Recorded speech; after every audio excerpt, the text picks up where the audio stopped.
Break के बाद एक बार फिर से आपका बहुत बहुत स्वागत है। शुरुआत करते हैं खबरों की। उत्तर प्रदेश में दूसरी बार सरकार बनने के बाद पहले वाराणसी दौरे में मुख्यमंत्री योगी आदित्यनाथ कड़े तेवर में दिखे। विकास कार्य और कानून व्यवस्था की समीक्षा बैठक में मुख्यमंत्री ने शिकायतों का प्राथमिकता के आधार पर निस्तारण करने का निर्देश दिया। उन्होंने कहा कि IGRS पोर्टल पर शिकायतों का त्वरित निस्तारण जरूरी है। इसमें किसी प्रकार का टाल मटोल बर्दाश्त नहीं किया जाएगा।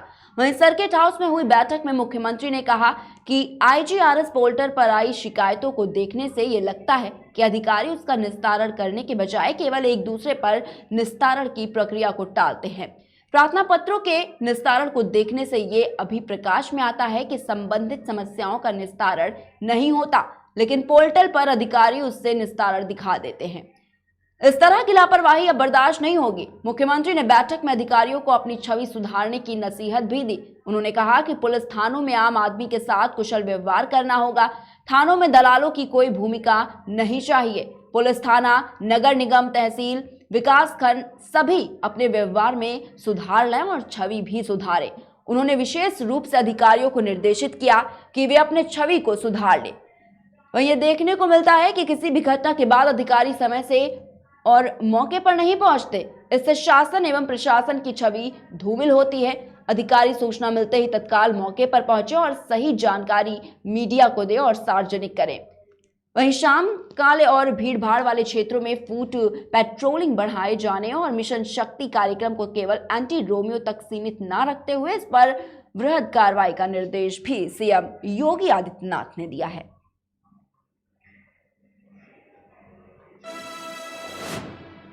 वहीं देश में पेट्रोल और डीजल के दाम बढ़ते ही जा रहे हैं। दिल्ली में पेट्रोल और डीजल के दाम आज फिर 80-80 पैसे बढ़ गए हैं, जिसके बाद राजधानी में 1 लीटर पेट्रोल की कीमत अब 103 रुपए 41 पैसे और 1 लीटर डीजल की कीमत 94 रुपए 67 पैसे हो गई है। वहीं 4 महीने से ज्यादा के अंतराल के बाद 22 मार्च यानी कि मंगलवार को पहली बार इन कीमतों में बदलाव किया गया था, जिसके बाद पिछले 13 दिनों के अंदर 11वीं बार ईंधन महंगा हुआ। वहीं देश की आर्थिक राजधानी में 1 लीटर पेट्रोल की कीमत 118 रुपए 41 पैसे और 1 लीटर डीजल की कीमत 102 रुपए 64 पैसे हो गई है। यहां पेट्रोल और डीजल की कीमत में 85 पैसे की बढ़ोतरी की गई। गौरतलब है कि नवंबर की शुरुआत से मंगलवार तक ईंधन की कीमतें स्थिर रही थी। उस दौरान केंद्र ने पेट्रोल और डीजल पर उत्पाद शुल्क में क्रमशः 5 रुपए और 10 रुपए प्रति लीटर की कमी की थी। वहीं OMC विभिन्न कारकों के आधार पर परिवहन ईंधन लागत में बदलाव करती है। आखिरी कीमत में उत्पाद शुल्क, मूल्यवर्धित कर और डीलर का कमीशन शामिल है। वहीं पेट्रोल और डीजल की कीमतों में देश भर में बढ़ोतरी की गई है, लेकिन इनके दाम स्थानीय कर के आधार पर अलग अलग राज्यों में अलग अलग है। वहीं एक रिसर्च के मुताबिक अंतर्राष्ट्रीय स्तर पर तेल की कीमतों में हुई वृद्धि से पूरी तरह से पार पाने के लिए दरों में 9 से 12 रुपए प्रति लीटर की बढ़ोतरी की आवश्यकता है। वहीं भारत अपनी तेल की जरूरतें पूरी करने के लिए आयात पर 85% निर्भर है। वहीं दिल्ली और पंजाब के मुख्यमंत्री अरविंद केजरीवाल और भगवंत मान ने शनिवार को गुजरात में चुनावी अभियान की शुरुआत रोड शो से की। इस मौके पर केजरीवाल ने कहा कि दोस्तों, मुझे राजनीति करनी नहीं आती, मुझे भ्रष्टाचार खत्म करना आता है। हमने दिल्ली में भ्रष्टाचार खत्म कर दिया। पंजाब में भगवंत मान ने 10 दिन में भ्रष्टाचार खत्म कर दिया। उन्होंने कहा कि दिल्ली में कोई पैसा मांगता है तो कहते हैं केजरीवाल आ जाएगा। पंजाब में कोई पैसा मांगता है तो कहते हैं भगवंत मान आ जाएगा। इन्होंने 10 दिन में भ्रष्टाचार खत्म कर दिया।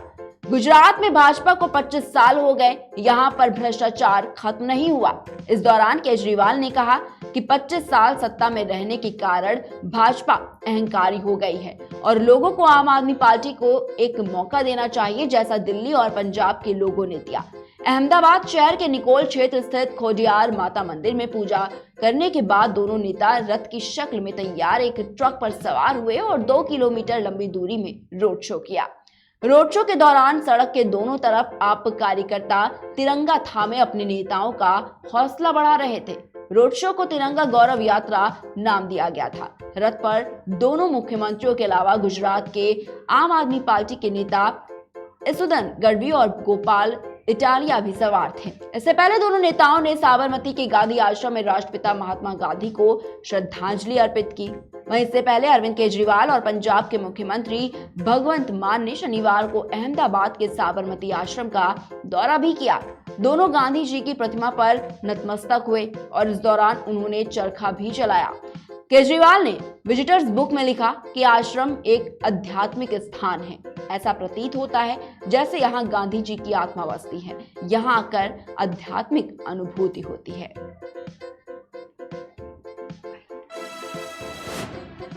वहीं चांद दिखने के साथ ही शनिवार को रमजान की शुरुआत हो गई। देश कई हिस्सों में शनिवार शाम को चांद देखा गया। वहीं जामा मस्जिद के शाही इमाम सैयद अहमद बुखारी और फतेहपुरी मस्जिद के इमाम मुफ्ती मुकर्रम अहमद ने चांद दिखने की तस्दीक दी। बीते 2 सालों के दौरान कोविड की वजह से रमजान का महीना लगभग फीका सा रहा। मुफ्ती मुकर्रम ने पूरे मुल्क को रमजान की मुबारकबाद देते हुए लोगों से सावधानी बरतने की भी अपील की। मौलाना ने आम लोगों से अपील की है कि रमजान के पवित्र माह में पूरी दुनिया से कोरोना के खत्म होने की दुआ की जाए। दूसरी ओर शनिवार शुरू हुए मुकद्दस रमजान को लेकर मस्जिदों में सभी तैयारियां पहले से ही पूरी कर ली गई थी। राजधानी समेत दिल्ली एनसीआर की सभी मस्जिदों को दुल्हन की तरह सजाया संवारा गया। चांद देखने के बाद से ही ईशा की नमाज के बाद तरावीह शुरू की गई। शनिवार को जैसे ही रमजान का चांद दिखा, लोगों ने एक दूसरे को चांद की बधाई देना शुरू कर दिया। फतेहपुरी मस्जिद के शाही इमाम मौलाना मुफ्ती मुकर्रम अहमद ने बताया कि साल के 12 महीनों में रमजान सबसे खास महीना है। पूरे महीने रोजे रखकर अल्लाह की इबादत की जाती है। अन्य दिनों के मुकाबले एक नेकी पर सवाब भी बहुत मिलता है। मौलाना ने लोगों को नसीहत देते हुए कहा कि वह ज्यादा से ज्यादा खुदा का जिक्र करे, जगात और अन्य दान दे। आम दिनों के मुकाबले लोगों से नर्म दिल से पेश आए, गरीबों और अपने नौकरों से नर्म दिल से पेश आए। रमजान का एक महीना एक तरह से ट्रेनिंग का महीना है। इस महीने से लोग रोजे रखते हैं। रोजा रखकर भूखे रहने का एक खास उद्देश्य भी उन्होंने बताया है।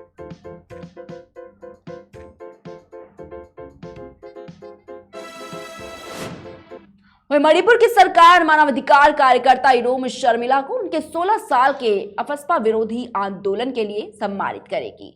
मणिपुर के मुख्यमंत्री एन बीरेन सिंह ने इरोम शर्मिला की तारीफ करते हुए कहा कि उन्होंने अफस्पा विरोधी आंदोलन के तहत 16 साल तक धरना और भूख हड़ताल करते हुए अपना आधा जीवन बलिदान कर दिया है। केंद्र सरकार ने 3 पूर्वोत्तर राज्यों असम, मणिपुर और नागालैंड के कई हिस्सों से सशस्त्र बल विशेष अधिकार अधिनियम को हटा दिया है। इस अधिनियम के हटाने के कुछ घंटों बाद मणिपुर सरकार ने आयरन लेडी इरोम चानू शर्मिला को उनकी 16 साल की भूख हड़ताल के लिए सम्मानित करने का फैसला किया है, जो अफस्पा विरोधी आंदोलन का हिस्सा था। मणिपुर के मुख्यमंत्री एन बीरेन सिंह ने कहा, हम निश्चित तौर से उन्हें आमंत्रित कर उनका सम्मान करेंगे। मैं मणिपुर के लोगों, मुख्य रूप से शर्मिला की सराहना करता हूं, जिन्होंने 16 साल तक धरना और भूख हड़ताल करते हुए अपना आधा जीवन बलिदान कर दिया। मैं सभी लोगों को उन्हें समर्थन के लिए धन्यवाद देना चाहता हूं। राज्य के कम से कम 15 पुलिस थानों के तहत आने वाले क्षेत्रों के लिए अफस्पा को हटा दिया गया है। मणिपुर की जानी मानी मानवाधिकार कार्यकर्ता इरोम चानू शर्मिला 4 नवंबर 2000 से अगस्त 2016 तक भूख हड़ताल पर थी। वहीं 2017 के मणिपुर विधानसभा चुनावों से पहले People's Resurgence and Justice Alliance बनाने से पहले अफस्पा को निरस्त करने की मांग की गई थी। इम्फाल के बाहरी इलाके मालो में सुरक्षा बलों के द्वारा 10 लोगों की हत्या करने के 2 दिन बाद इरोम शर्मिला ने अपनी भूख हड़ताल शुरू की थी।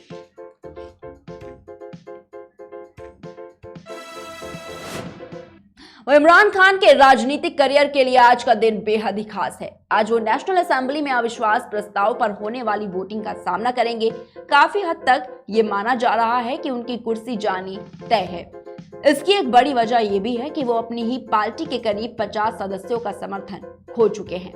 इसके अलावा एमपी ने पीपीपी से डील कर ली है। इस पार्टी ने पहले इमरान सरकार को अपना समर्थन दिया हुआ था। वहीं बलूचिस्तान में आवामी पार्टी भी इमरान खान की पार्टी से समर्थन वापस ले चुकी है। बीजेपी ने नेशनल असेंबली के स्पीकर से अपने सदस्यों के लिए विपक्ष में बैठने की जगह तक मांगी। वह इमरान खान देश की सेना जो सरकार में अहम भूमिका निभाती है और जिसके इशारे पर ही कोई पद पर बैठता है, का समर्थन पूरी तरीके से खो दिया। इमरान खान ने सरकार पर आए संकट को विदेशी शक्तियों की एक साजिश बताई, जिस पर विपक्ष नाच रहा है। हालांकि विपक्ष ने उनके इन आरोपों को निराधार बताया। अब जबकि उनके खिलाफ लाए गए अविश्वास प्रस्ताव पर बहस पूरी हो चुकी है, तो इमरान खान को इसका अंतिम नतीजा भी आज मिल जाएगा। इमरान खान ने एक बार खुद कहा था कि वो एक खिलाड़ी रहे हैं और अंतिम बाल तक खेले हैं और जीत की जद्दोजहद की है।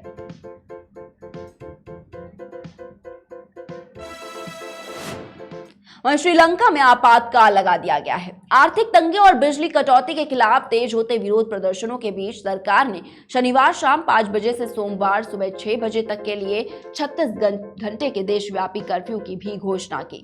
श्रीलंका के राष्ट्रपति गोटाबया राजपक्षे ने विशेष गजट अधिसूचना जारी कर श्रीलंका में 1 अप्रैल से तत्काल प्रभाव से सार्वजनिक आपातकाल लागू करने की घोषणा की थी। अधिसूचना में उन्होंने कहा, मेरी राय में श्रीलंका में सार्वजनिक आपातकाल लागू करना सार्वजनिक सुरक्षा व्यवस्था के साथ साथ समुदायों के लिए जरूरी वस्तुओं और सेवाओं की आपूर्ति बनाए रखने के हित में है। रविवार को बड़ी संख्या में लोगों ने आर्थिक संकट से निपटने में सरकार की नाकामी को लेकर राष्ट्रपति आवास के बाहर जमकर प्रदर्शन किया। इसको लेकर पुलिस ने 54 लोगों को गिरफ्तार किया था। हालांकि अदालत ने इनमें से ज्यादातर को जमानत पर रिहा करने का आदेश दिया है और पुलिस से सभी के खिलाफ हिंसा में शामिल होने के व्यक्तिगत सबूत भी पेश करने को कहा। वहीं वकीलों का यह कहना है कि पुलिस ऐसा कर ही नहीं पाएगी।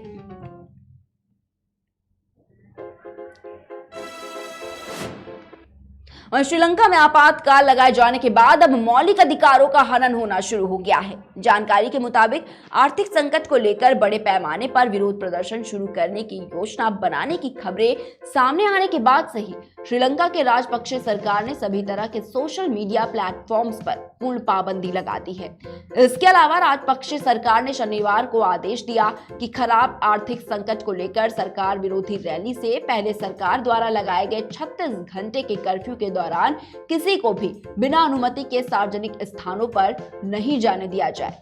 सरकार ने Facebook messenger, Twitter, WhatsApp, YouTube, Snapchat, Twitter, periscope, Google video, TikTok, Viber, Telegram और इंस्टाग्राम पर पाबंदी लगा दी है, क्योंकि सरकार को डर है कि प्रदर्शनकारी इनका इस्तेमाल विरोध प्रदर्शन के समय और जानकारी साझा करने के लिए करेंगे। इस ब्लॉक की वजह से यूजर्स वीपीएन के जरिए इन प्लेटफॉर्म्स को एक्सेस करने को मजबूर हैं। गौरतलब है कि श्रीलंका में अशांति के दौरान राष्ट्रव्यापी सोशल मीडिया प्रतिबंध लगाने का इतिहास रहा।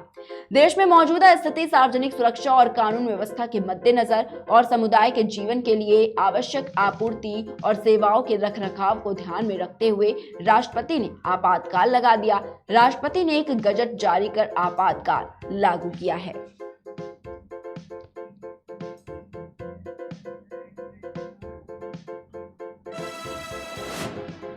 वहीं चीन के आर्थिक केंद्र कहे जाने वाले शंघाई में कोरोना के मामले लगातार बढ़ रहे हैं। इसकी वजह से शहर में पाबंदियां भी बढ़ गई।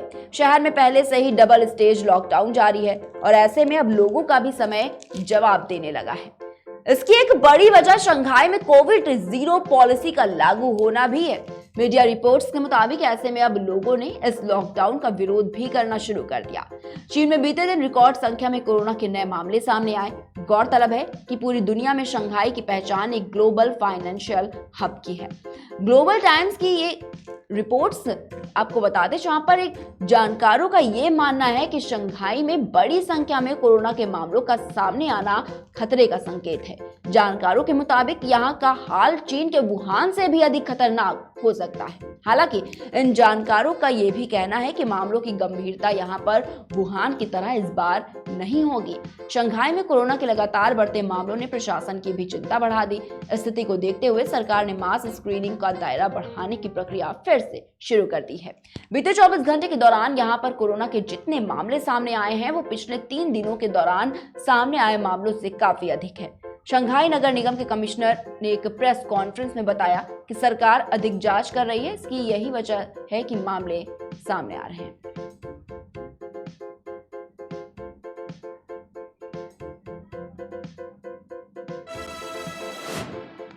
और रूस यूक्रेन युद्ध का आज 39वां दिन है। रूस ने यूक्रेन की राजधानी कीव पर हमले तेज करते हुए आसमानी बमबारी की है, जिसमें 20 लोगों की मौत हो गई। वहीं इस बीच कीव के मेयर ने यह दावा किया है कि करीब 300 से ज्यादा शवों को दफनाया गया है। दरअसल रूसी सेना ने कीव से पीछे हटते वक्त बूचा में कत्लेआम मचाते हुए आसमानी बमबारी की, जिसमें शहर पूरी तरीके से तबाह हो गया। सड़कों पर लाशें दिखाई दी। बताया जा रहा है कि रूसी सेना को जो कोई दिखा उसको गोलियों से भून दिया गया। वहीं कीव के मेयर ने यह दावा करते हुए कहा कि रूसी सेना के इस हमले के बाद करीब 300 शवों को एक साथ दफनाया गया है।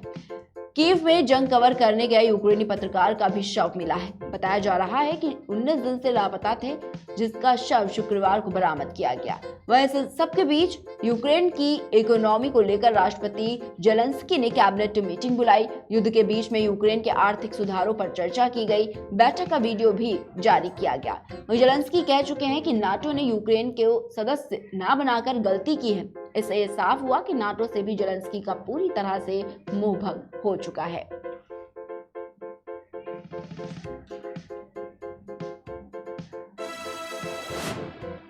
फिलहाल रुकते एक छोटे से ब्रेक के लिए, जल्द हाजिर होंगे। Feel the power of Intel.